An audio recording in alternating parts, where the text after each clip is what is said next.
이제 누구를 봐야 돼? 전기장의 세기야. 아까까지는 전기장의 방향만 잡았어, 그지? 이제 세기 잡는 거야. 그런데 얘들아, 자, 결론부터 얘기해봐. 전기장 그러면 뭐 해야 돼? 전기장 뭐 떠올라? 전기장 그러면 뭐 떠올라야 돼? 아까 얘기했잖아. 단위 누구야? 양전하.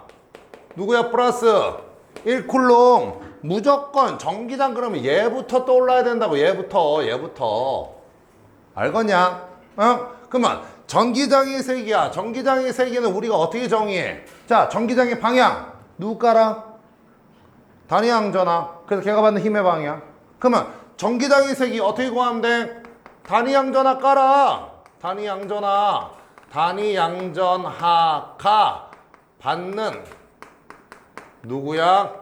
힘의 크기를 갖다가 우리는 뭐라고 한다?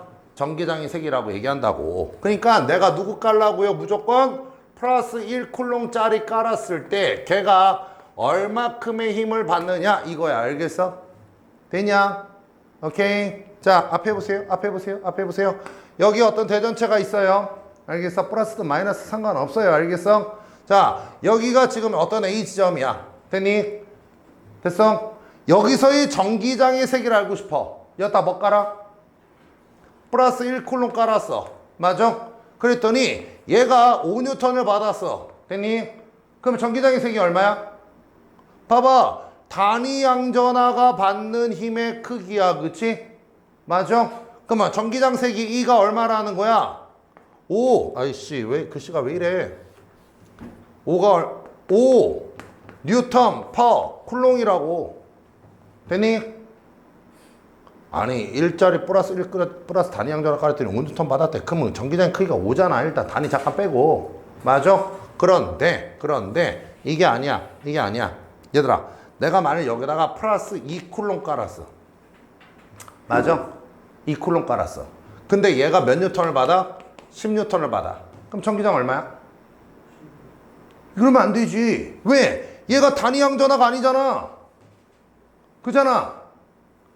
얘들아, 단위양전하 플러스 1쿨롱짜리가 받는 힘의 크기인데 얘는 지금 단위양전하 아니잖아. 맞냐? 그럼 생각해봐. 2쿨롱짜리를 깔았는데 10뉴턴을 받았어. 그러면 플러스 1쿨롱짜리 깔면 얼마를 받겠어?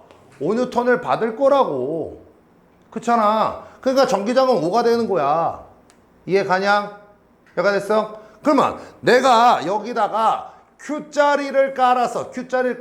그랬더니 F만큼의 힘을 받았어. 맞냐? 그러면 전기장의 세기는 얼마라고 얘기하면 돼? 그 F를 뭐로 나눠버리면 돼? Q로 나눠버리면 1짜리가 받는 힘의 크기가 나오잖아. 이해 가냐? 그래서 우리는 전기장의 세기 E는 우리가 어떻게 정의하는 거야? F, 걔가 받는 힘을 갖다가 Q, 걔 전하량으로 나눠주면 된다고요. 알겠어? 됐니? 그래서 E는 우리가 어떻게 정의한다? Q분의 F로 정의합니다. E가 누구야? 전기장의 세기야. 전기장의 세기. F는 누구야? 걔가 받는 힘의 크기고요. Q는 뭐가 되는 거야? 내가 여기다 깔은 거야. 대전체 아니야. 내가 몇 쿨롱짜리 깔았냐 이거야. 알겠어? 됐니? 그래서 얘를 갖다가 물체의 전하량이라고 얘기할게요. 우리가 봐봐. 항상 전기장 보면 뿔마가 항상 2개씩 있잖아. 맞아? 그러기 때문에 구분하자는 거야. 내가 처음 까는 건 누구다? 대전체야. 알겠어? 내가 여기다 까는 건 물체고. 알겠어? 대전체의 전하량이 들어가는 게 아니라고. 알겠어? 내가 깐 놈이 몇 쿨롱이냐 이거야. 알겠어? 이해 가니? 그래서 물체의 전하량 분의 뭐가 되는 거야? 힘이 되는 겁니다.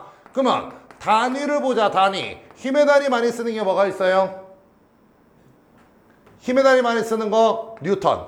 맞아요? 그 다음에 전하량의 단위는 누구야? C. 뭐라고요? 쿨롱. 그래서 우리가 전기장의 단위는 뉴턴 퍼 쿨롱이라고 얘기합니다. 알겠어? 그래서 아까 칠판에서 선생님이 보통은 기호 쓰고 단위도 먼저 적고 들어간다고. 보통 선생님이 그랬잖아 수업 때. 근데 단위를 안 적었어. 그냥 전기장 기호는 2다라고만 적었단 말이야. 알겠어? 왜? 여기서 그냥 하는 게 더 낫기 때문에 그런 거야. 알겠어?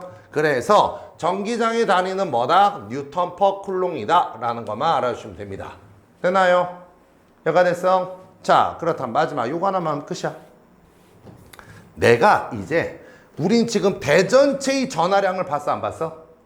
안 봤어. 저긴 지금 물체의 전하량이잖아. 근데 우리가 이제 대전체의 전하량을 고려합시다. 자, 대전체가 플러스라고 치고요. 알겠어? 얘 전하량을 갖다가 라지 Q라고 칩시다. 알겠어? 플러스든 마이너스는 상관없어요. 알겠어? 얘가 지금 누구라고요? 대전체야. 대전체야.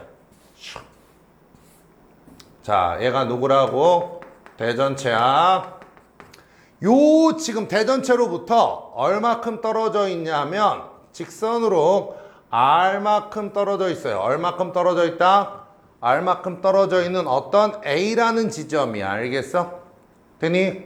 그러면 여기서 전기장의 세기를 구하라. 그러면 어떻게 할까? 다시요. 이번에는 대전체를 주어졌어? 안 주어졌어? 주어졌어요. 처음에는 대전체 필요 없이 그냥 얘가 몇 쿨롱의 힘을 받고 그걸 갖다가 단위 양전하로 만들어내기 때문에 전하량을 나눠버리면 끝났다 말이야. 알겠어? 근데 이번에는 누구를 주어졌어? 대전체의 전하량을 주어졌다고. Q라고. 라지 Q라고. 알겠어? 그리고 R만큼 떨어진 이 지점에서의 뭘 구하래? 전기장을 구하래. 자, 전기장 세기 구할 거야. 뭐 깔아? 뭐 깔아? 이젠 지겹다. 뭐 깔아? 단위 양전하. 그러면 누구야? 플러스 1쿨롱을 깔면 되겠지. 그지? 맞아? 그러면 이때 받는 얘의 힘의 크기가 바로 뭐가 되는 거야? 뭐가 되는 거야? 전기장이 되는 거라고. 됐어? 그런데 내가 맨날 플러스 1쿨롱 깔 수는 없잖아. 내가 딴 거 깔 수 있잖아. 아이씨. 오씨. 잠깐만요. 이것도 영상도 날아가고 소리도 날아가면 안 돼.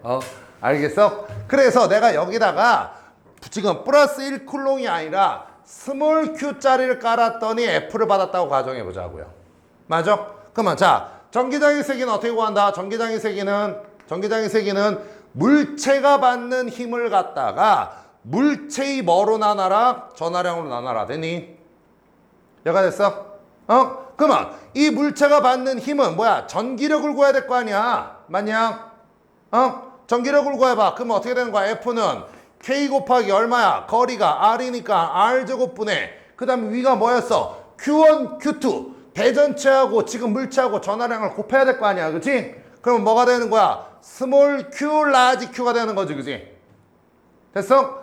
이 F를 어디다 때려 넣으면 되는 거야? 여기다가 때려 넣으면 된다고요. 알겠어? 되니? 그러면 여기 밑에 스몰 Q하고 위에는 스몰 Q가 사라지지. 그치? 그러면 누구만 남는 거야? 얘 전기장 E는 K 곱하기 뭐가 되는 거야? R제곱분의 라지 Q가 되는 거지. 그치? 여기서 스몰 Q를 나눠버리면 되는 거니까. 이해가냐? 그래서 대전체의 전하량이 주어지지 않을 때는 그냥 일반적으로 물체가 받는 힘을 갖다가 물체의 전하량을 나눠버리면 단위 양전하가 받는 힘의 크기가 나온단 말이야. 알겠어? 되니? 근데 만약 대전체가 전하량이 얼마라고 주어지고 거리가 얼마라고 주어졌단 말이야. 맞아? 그럴 때는 우리가 이렇게 막연하게 가는 게 아니라 어떻게 되는 거야? 직접 쿨롱의 법칙, 한마디로 뭐야? 전기력 구하는 공식으로서 좀 더 자세하게 표현이 가능하다라는 거야. 알겠니? 됐어요? 얘가 됐어? 그러면 전기장의 세기는 대전체를 갖다 놔서 전기장의 세기는 어떻게 되는 거야? 당연히 대전체의 전하량 Q가 크면 클수록 어떻게 되는가? 더 큰 세기 전기장이 만들어지는 거지. 그치? 그 다음에 얘는 대전체 말고 그 다음에 누구야? 대전체로부터의 거리 R 값이 커져야 돼? 작아져야 돼? 작아지면 작아질수록 누구다? 전기장의 세기는 커진다고요. 알겠냐? 이해가냐? 됐죠? 오케이? 그 다음에 자, 요것만 조금만 하고 이제 끝내자. 자, 이거는 뒤에 자기장에서도 나오는 거야. 잘 봐라. 요만한 면적이 있어요. 요만한 면적. 알겠어? 이게 지금 A예요. 여기에 전기력선이 몇 개 지나가? 3개 지나가요. 요만한 면적의 전기력선이야. 전기력선이 3개 지나가. 자, 이거 똑같은 그림을 자기장에서도 또 그릴 거야. 2, 3, 4, 5이야. 됐니? 얘가 B야. A하고 B하고 전기장 누가 더 세요? A하고 B하고 전기장. 자, 이 전기력선이 결국에 봐봐. 전기력선이 뭐라 그랬지? 무형의 전기장을 유형화시킨 거지. 그지? 맞아? 그러니까 이게 전기력을 의미하는 거야. 전기장을 의미한다고 생각해도 되는 거야. 맞아? 그렇다면 3개 지나가는 거, 5개 지나가는 거 당연히 누가 더 세? B가 더 세다고. 이해가냐? 이해가 됐어? 이해가 된 거지? 그런데 C를 한번 보자. C는요 면적이 더 커. 근데 몇 개 지나가? 5개 지나가요. B하고 C하고 비교해봐. 누가 더 세? B가 더 세요. 왜? 힘들이 집중돼 있잖아요. 이해가요? 그러니까 우리는 전기력선의 개수가 많으면 많을수록 전기장이 센 거고, 맞아? 그 다음에 그 전기력선이 지나가는 면적이 좁을수록 센 거라고요. 알겠어? 되냐? 그러면 우리는 전기장의 세기야. 이 누구야? 전기장의 세기를 갖다 얘기할 때, 맞아요? 우리는 두 가지를 고려해야 되는 거야. 그치? 뭐랑 비례돼? 전기력선 수와 그 다음에 면적과는 무슨 관계가 되는 거야? 반비례라고. 맞냐? 그렇다면 봐봐. 전기장의 세기가 세려면 어떻게 돼야 돼? 전기력선 수는 많아야 돼, 적어야 돼? 많고 면적은 어떻게 되는 거야? 좁아야 되는 거지, 그치? 맞아? 결국에 이 선이 더 촘촘해야 되는 거잖아. 맞아? 그 촘촘한 걸 갖다 이제부터 한 글자로 뭐라고 부르자? 밀이라고 부르자라는 거야. 이제 밀이라는 개념과 소라는 개념을 갖다가 계속 얘기할 거야. 파동에서도 얘기할 거고. 알겠어? 빽빽한 걸 갖다 우리는 뭐라고 한다? 밀. 알겠어요? 됐나요? 그 다음에 만일 전기장이 세기가 약하다고 쳐봐. 그러면 전기력선의 개수는 적고요. 면적은 넓어야 될 거 아니야. 그치? 그러면 이 전기력선이 퍼져 있어야 될 거 아니야. 드문드문. 맞아? 그걸 갖다 이제부터 한 글자로 뭐라 부른다? 소 이렇게 얘기합니다. 알겠어요? 되니? 자, 만일 이렇게 됐어. 이렇게 대충 그릴게. 이렇게 돼 있어. 전기력선이. 맞아? 그러면 여기가 지금 A 지점이고 여기가 B 지점이야. 전기장 누가 더 세? B! 촘촘할수록 세다고요. 알겠어요? 우리가 그림으로 봤을 때 이렇게 보면 되는 거라. 이해가? 별거 없지, 그치? 그래서 전기장의 세기는 기본적으로 단위 양전하가 받는 힘의 크기니까, 맞아? 물체가 받는 힘을 갖다가 물체의 전하량으로 나누면 돼. 알겠어? 근데 대전체의 전하량이 주어지면 우리가 조금 더 다른 방식으로 더 자세하게 표현할 수 있는 거고. 알겠어? 그 다음에 그림만 주어진다면 어떻게 되는 거야? 빽빽한 쪽이 전기장이 센 거라고. 알겠니? 이해가요? 오케이, 별거 아닙니다. 됐죠? 찍으세요.